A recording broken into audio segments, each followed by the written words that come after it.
আগে আমি বৃষ্টিতে ভেজতাম মাইফুলা নিয়ে। আমি ঘরটা পাওয়ার পর আমি ভালো আছি, ভালো থাকতে পারি।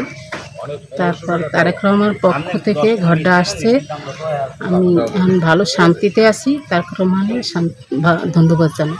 আমার এই বোনের ঘরটা দীর্ঘদিন ভাঙা ছিল এবং তারেক রহমান স্যারের অনুদানে এই ঘরটা হয়েছে। এই ঘরটা আমার বোনে বসবাস করতে আছে।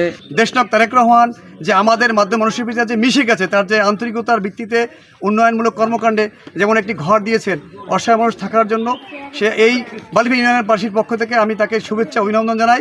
এই ঘরটি পাই আমাদের এই গ্রামবাসী, গরিব মেহনতি মানুষ অনেক খুশি, অনেক আনন্দিত।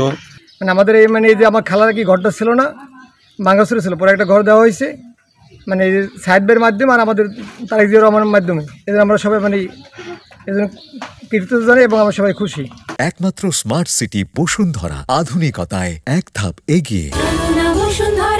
আমাদের দেশনায়ক জনাব তারেক রহমান, তিনি অজর পাড়াগাঁয়েও তিনি খবর রাখছেন এবং তার প্রমাণ তো আমরা দেখতেই পাচ্ছি যে এখন সাধারণ মানুষের মধ্যে একটা উৎসব শুরু হয়ে গেছে যে তারেক রহমান এই এত লন্ডনে বসেও তিনি আমাদেরকে খোঁজখবর নিচ্ছেন, খেয়াল নিচ্ছেন।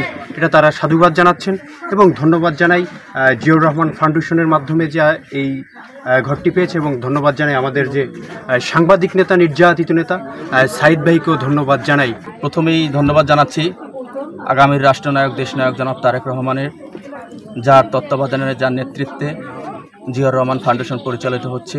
সবচেয়ে মজার বিষয় হচ্ছে এখানে আপনারা দেখছেন পিছনে যে সুন্দর একটি চাকচিক্য সুন্দর একটি ঘর, বাসস্থল তৈরি হয়েছে।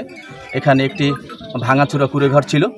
ফেসবুকের বদৌলতে পিরোজপুরের কৃতি সন্তান আমাদের কারা নির্যাতিত সাংবাদিক নেতা আবু সাইদ খান ভাই যখন এটা দেখতে পেলেন এবং তিনি আমাদের মাধ্যমে পিরোজপুরে তার শুভাকাঙ্ক্ষী যারা রয়েছে তাদের মাধ্যমে খোঁজখবর নিয়ে এখানে জিয়াউর রহমান ফাউন্ডেশনের মাধ্যমে একটি সুন্দর ঘর উপহার দিয়েছে। আজকে যারা কুড়ে ঘর ছিল তারা আজকে সুন্দরভাবে বসবাস করছে একটি আধা পাকা ঘরের মাধ্যমে। এটার জন্য সাইদ খান ভাইকে ধন্যবাদ জানাই বিশেষ করে দেশনায়ক জনাব তারেক রহমানকে। তার তত্ত্বাবধানেই আসলে এত সুন্দর একটি ঘর এখানে উপহার পেয়েছে এই কুড়ে ঘরটি।